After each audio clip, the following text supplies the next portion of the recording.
وهاجاك داوديال ولي برامج كدهور سنة يا داونيسان وقيبه سيدن باينو كوسي سقينا يي أخبارات كعالم كأي مدحوينها مريكان كأي الدفاعي قوان كيسي عيدا مدى مريكان كوغاسو ساري دالك أفغانستان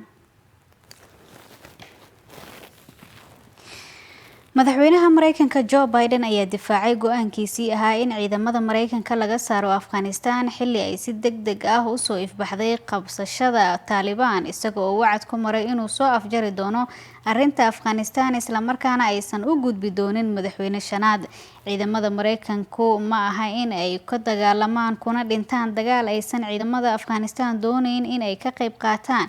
ayuu madaxweyne Biden ku yiri khudbad 20 daqiiqo ah oo uu kula hadlayay shacabka Mareykanka taasi oo laga sii daayay telefishinka galabnimadii Isniinta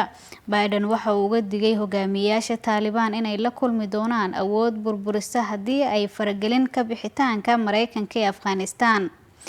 madaxweyne Biden waxa lagu qasbay inuu u diro ciidamada Mareykanka magaalada Kabul si loo hubiyo in si nabadgelyo ah looga bixiyo shaqaalaha diblomaasiyiinta Mareykanka iyo dadka rayidka ah iyo sidoo kale muwaadiniinta Afghanistan ee la shaqeeya Mareykanka oo wajihi kara argudasho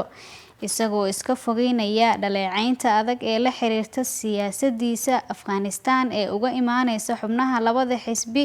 ee Jamhuuriga iyo Dimuqraadiga qaar ka mid ah generaaladii hore iyo kooxaha xuquuqda aadanaha waxa uu madaxweyne Biden go'aansaday inuu difaaco ka bixitaanka ciidamada Mareykanka ee dagaalka 20 sano socday